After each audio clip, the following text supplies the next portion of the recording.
Hello and welcome to a brand new episode of Black, White, and Red All Over. I'm Victor Dandridge, the hardest working man in comics. Ryan Seymore, king of Comic Town, and I'm smiling ear to ear, but you can't see. You can't see it because there's all these awesome books and some darkness. Oh my God, there's so much darkness. What happened? What Dark Lord did you sacrifice books to this week to get all of this darkness? Well, Moloch, but that's beside the point. That's beside the point.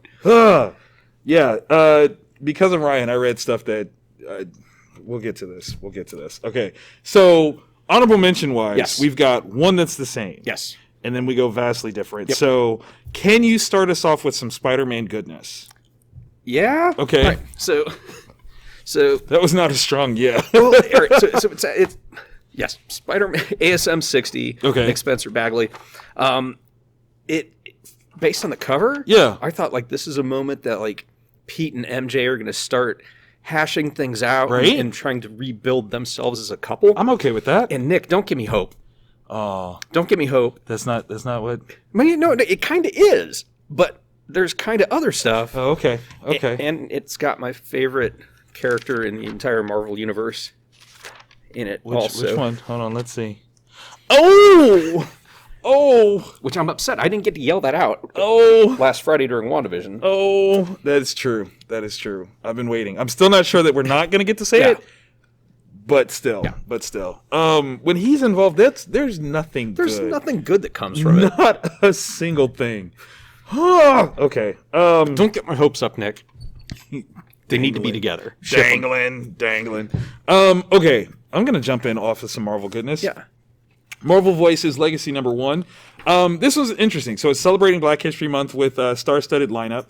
And it is a series, like a short story collection of, writers of color, creators of color, telling these amazing stories. Yeah. And they are predominantly aimed at featuring characters of color, but there are some question marks here. Interesting. Like Domino. Now, obviously in Deadpool 2, played by Zazie Beetz, who can do no wrong in my eyes.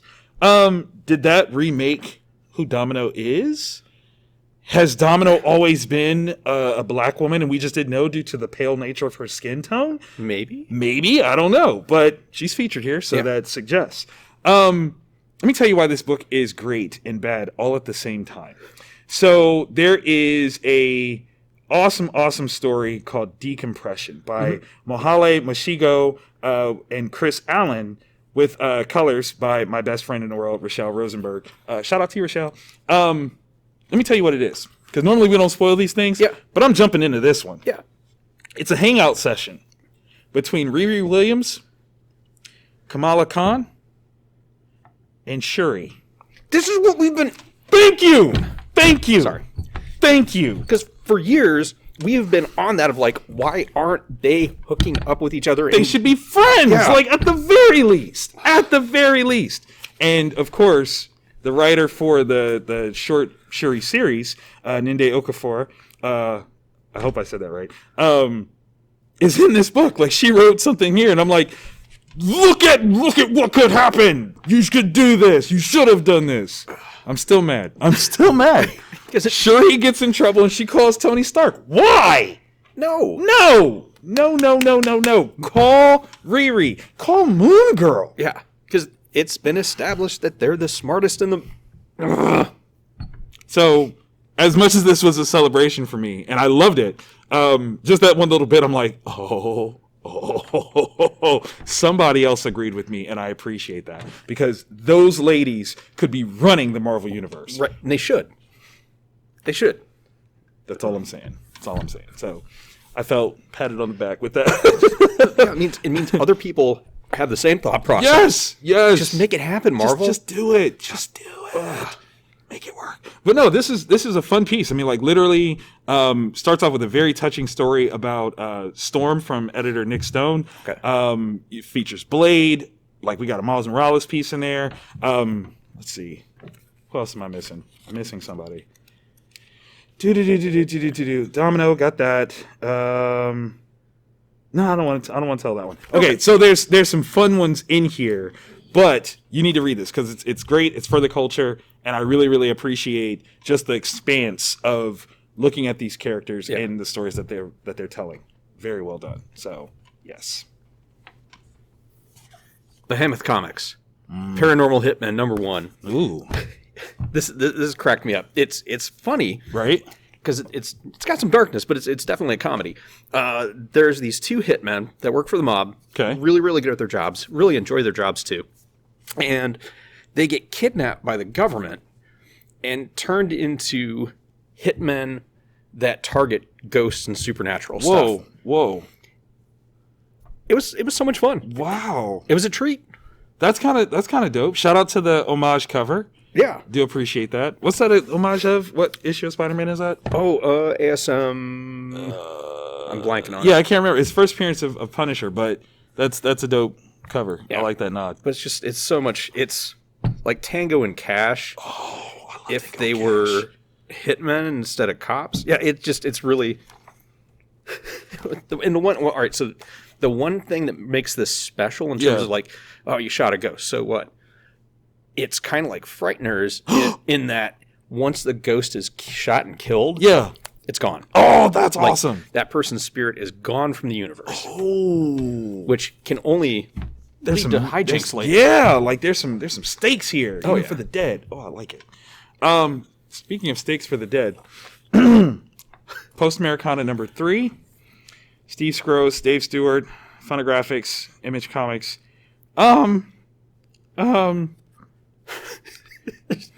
There's so many uplifting moments. There. So, okay.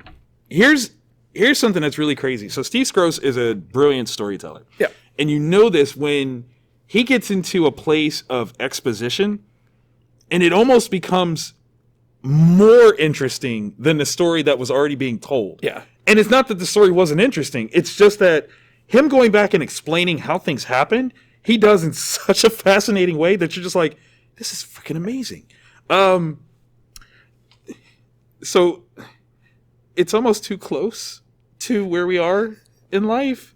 And that's the thing that makes it scary. Yeah. Like, I don't... Because it's set in the year 2022. Yeah, like it's a way... Like, it's supposed to be like a ways away, but it's really not a ways away. I don't know, man. Like, this is... Okay, like, they have this big plan, and nothing could interrupt the plan, like, that being the outcome. Like... Yeah, that's like, this is before the plan gets started. Like, this was supposed to be the big help. And nothing in this book works like it's supposed to. Yeah.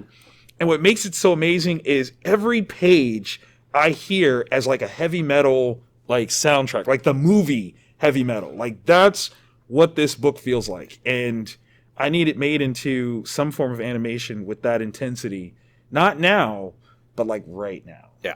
Please Because and thank you. it's amazing. It's got So good. high tech. It's Yes. got low tech. It's Yes. got cannibals. It's got just Debauchery, Yeah. weird political, like this takes classism like as a weapon. yeah, Oh, this is dark. yeah. Because class warfare in this means like literal people getting shot. Warfare, like bombed out and depleted. It's terrible. I loved it. I absolutely loved It's it. fascinating to me. The Image has got Post Americana Yeah. and Undiscovered Country, which are both really similar in concept. Right? But Post Americana executes it so well. I'm gonna ask a question. This might get me in trouble, but I'm gonna ask it. Uh-huh. Is it possible that there are too many cooks in the kitchen on Undiscovered Country? There might be. Okay. There might be. I mean, because you're talking high level writers, Yeah. but plural, right? Yeah.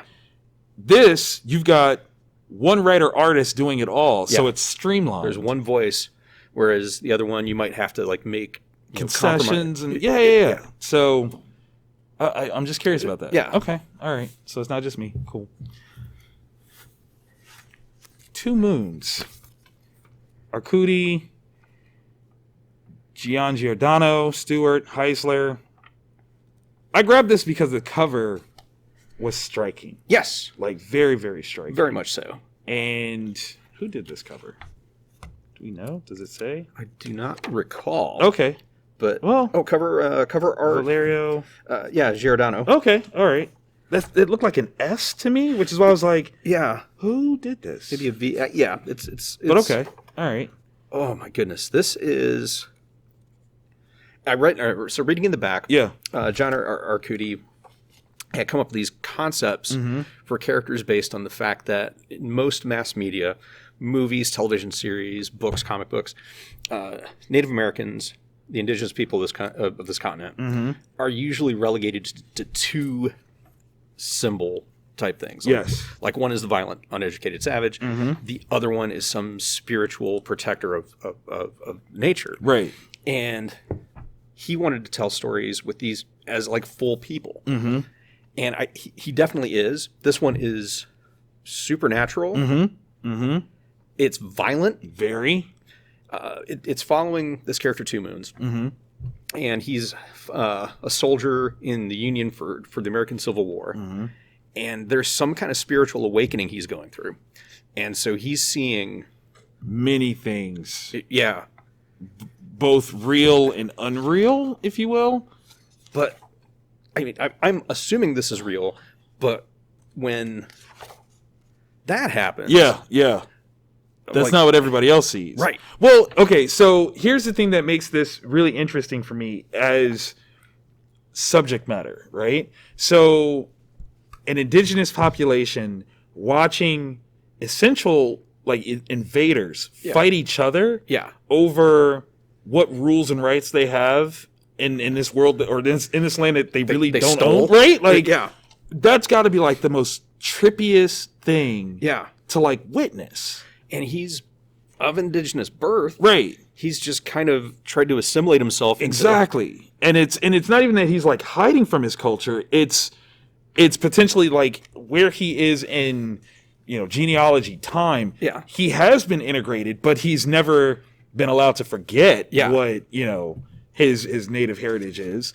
And this is so interesting. This is going to be a book that I think once this arc is completed will really tell how people respond to it. Yeah. Like I don't know if on an individual issue basis people will be able to grasp the depth that it's gonna play with. And I hope that it does go deep because it's rich and it's an original, unique story. Yeah. Like 100%. I've never thought to even, read this story or hear about something like this. So this is new ground and that's fascinating. Yeah. Like absolutely fascinating. It was a struggle to put it in honorable mentions. I'm not gonna lie. So for the acrylics, oh my god, the best of the best. Oh my god, we've got. Can we get that one out of the way, please? Please, do not make me save that one for last. Oh god, come on, please. All right, we'll do it first. Thank you. From AfterShock Comics, issue number 2, Zach Thompson, Andy McDonald. I breathed a body. It's not often that as I'm reading something, I'm like, man, y'all need therapy. Like, I heard him do this. Like, what? Like seriously, I heard him say this, and I'm like, what are you reading? And he's like, I breathed the body, and I'm like, dang it! Like that was like I hadn't read it yet, and it's terrifying when Ryan is like, ooh, that's too far. Like, y'all don't even understand how terrifying that is to know that what is awaiting me is something that he feels is a little too much. Because it's taking the body horror to the next level. Like in terms of, because normally with body horror, it's something is hijacking you. With this, the person's already deceased. Yeah, but and it's our hijacking of them that is the work. Okay, I said this to you before. I'm going to say it again, and it's going to get me in trouble. Black people don't do this. Okay, we don't do stuff like this. It's probably smart. Like I'm just telling you, like nah, we don't do this. This is not our vibe. We don't get down like this. This was creepy. Okay, yeah, this was super duper creepy because it's playing with the social media level. That's because it's like like it. Yeah, like it's because this dude's dead, and they're trying to save face, and so they're videotaping these different things that are being done. Like not autopsy. Autopsy would be a very straightforward, methodical process. Yeah, closer to Hostel. Yeah, would be. They're making art. They're making origami from this guy's body, and people are eating it up. They're just watching the crap out of it, and it's like, is this person like they're clearly dead, right? But are they really? Because there are so many people still following and still watching and still wanting to be a part of this. And it's so dark. Yeah, it plays with so many things that shouldn't be played with. Internally, externally, it's like all bad. It's so Cronenbergian, which is high praise for me. Yeah, it's so. Yeah, Zach, man, hey, buddy. If you just want to talk sometime, like you can reach out. Ryan will encourage you. I'll actually listen. Ryan will just try to more. That's yeah. Because he was like, as much as I love that this is bad, but I do love it. Right. I'm thinking about having my Living Will rewritten. Oh my god. Because that oh my gosh, there's so much. This one, if existence and oh god, I don't even know.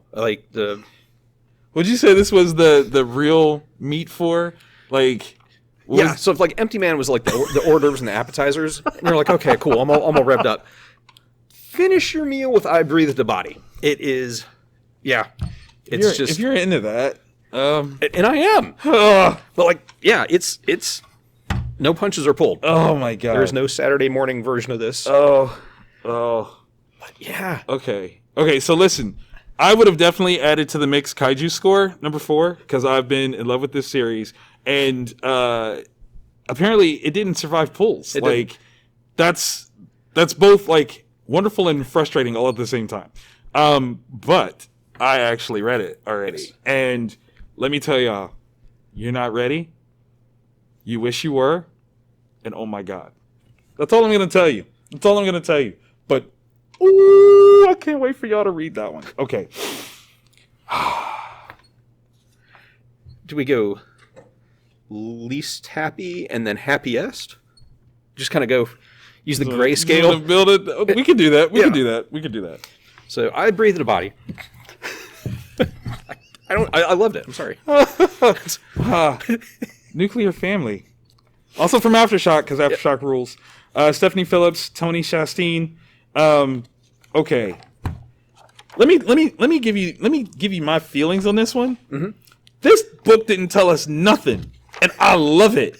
Right? It did there are so many questions that I have at the end of this, but I am okay because number one, it starts off with characters. Yes. And anything that starts off with characterization, that's my first hook. Let me care about the people. Give me some insight to who they are, and I get it. I'm there. This family man, he's got a vibe. He's also got secrets, but I dig his whole presence here. Yeah. Tim is somebody he's somebody that I know. Yeah. He's just some dude. He's a vet of the Korean War. Right. But he's I worked radio. Am I really a vet? He's the Stan Lee of the Korean War. Yeah. Stan wasn't out there in the trenches. He was a journalist. But does that mean that he didn't go to war? That's up to soldiers to really decide. Yeah, because he's seen stuff. Yeah, some twisted dark stuff. But he ain't seen nothing yet, man. Because it's so 1950s America. Very much. Cold War. Yes. There's the assumption that there's going to be a nuclear war at some point, World War III, because of the commies and the Russians. And in this particular universe, it happens. Yeah. It goes down. Okay. So with that backdrop, everything is Cold War related. Worst possible scenario seems to have occurred. Yeah. To be fair, when I say seems, I don't know. I really don't know. Yeah. Yeah, that's so freaky and yeah. So the thing that I love about this is it's a very minimalized story, right? It doesn't use a lot of exposition, sparse in dialogue. It just gets you through. Yeah. But it's enough that you're like, well, what is all this? Yeah. It's very the first 2 episodes of WandaVision. Yeah. That's what it is. But then you add in this little bit in the back. Yeah, because definitely read that, like the True American's Guide to Communism. And these are the questions. Do you know what a communist looks like? How about what a communist sounds like or smells like? Yes, because communism is a flavor. yeah.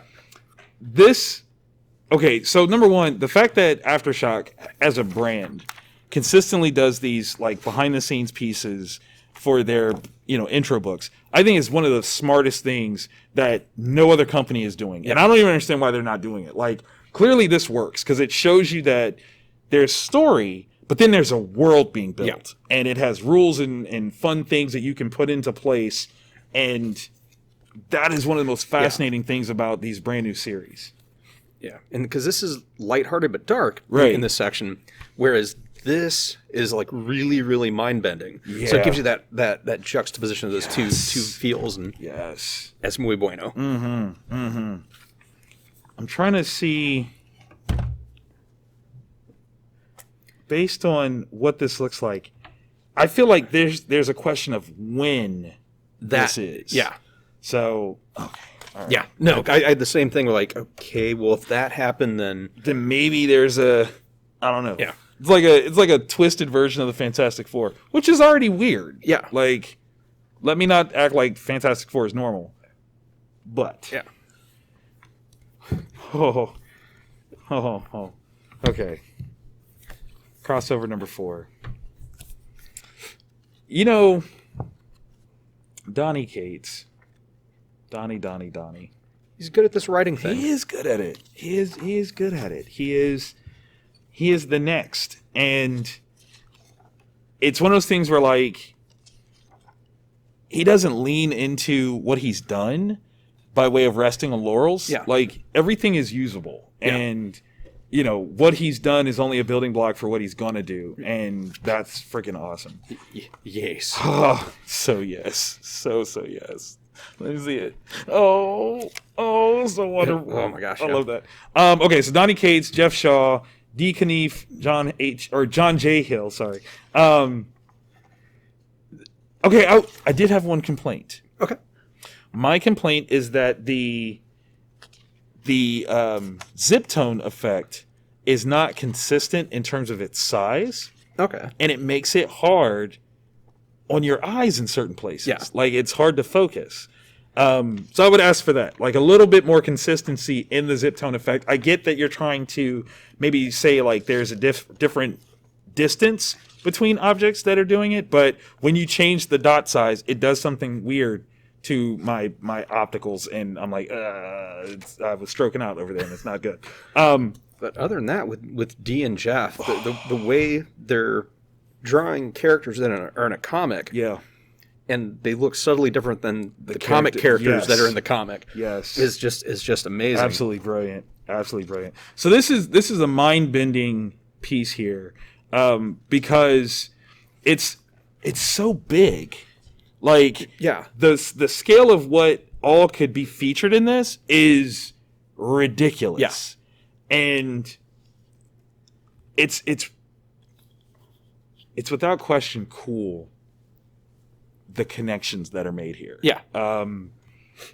Madman as a character, is he like free reign for indie folks to use? Is this maybe? See, what I kind of wonder is how many creators would be like, yeah, it's cool, go ahead and use my thing. Yeah. It's like Flaming Carrot could be in here. Right. Asterix and Obelix, oh, that would be awesome. Like, there's so much, because it's saying every comic book is its own universe, and there's a chance that it could have bled through to what we consider our universe. Which is brilliant. And Cerebus should be in here. Like, so cool. Like, just any creator-owned stuff. Any. Like, Donnie, call me. I'll say yeah. Yeah, because is Cates reaching out to people, or people reaching out to him? I don't know. That's a good question. But this one, because what's revealed in this issue was one of my favorite stories of the year that it came out. It was so well done. 100%. And seeing how that's going to factor in now. Yes. My question, okay, might seem weird.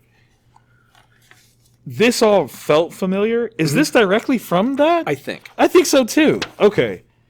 Now that's genius. If you get away with like reuse, I'm all for reusing content when it makes sense. So I thought that was amazing. Like this is such a brilliant internal, not commercial, but commercial for lack of a better word. It's so smart. I really did appreciate it. It was awesome. Oh man, such good books. I actually had to put away 3 books that I didn't even get to read because there was too much. Like, every week I look at the invoice and I'm like, it's a light week. I'm wrong every week. You were definitely wrong this week. This was a huge week. But good books, man. Yeah. Like such good reads. It just warms my heart. Makes me want to create stuff, which I do. You guys should check out some of my stuff. I mean, I like it. Yeah. Maybe you will too. It's not bad. It's all right. You know, I mean, the writer's cool. He's all right. You know, if he's such a good writer, I guess he should do like a comic review show or something like that. Like this one. Yeah. Which you should like. So click that thumbs up because we like that kind of recognition. And every week you might want to watch us. And what better way to get reminded than by hitting subscribe and the bell. Boom. So that every Wednesday, Thursday sometimes. Happens. We'll let you know. And you'll be like, hey, these are the books I should be reading. I'll tell you some good things. Some wonderful stuff. That other people wrote, not just me. Yeah. I did write some good stuff, though. I don't write. That's not true. You've got some stories.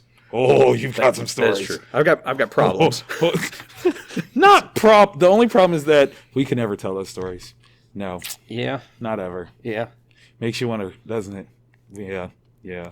No. You can't find out. Never. Yeah. My therapist won't talk. My therapist needs a therapist now. And it's all my fault. It's like that scene from Watchmen.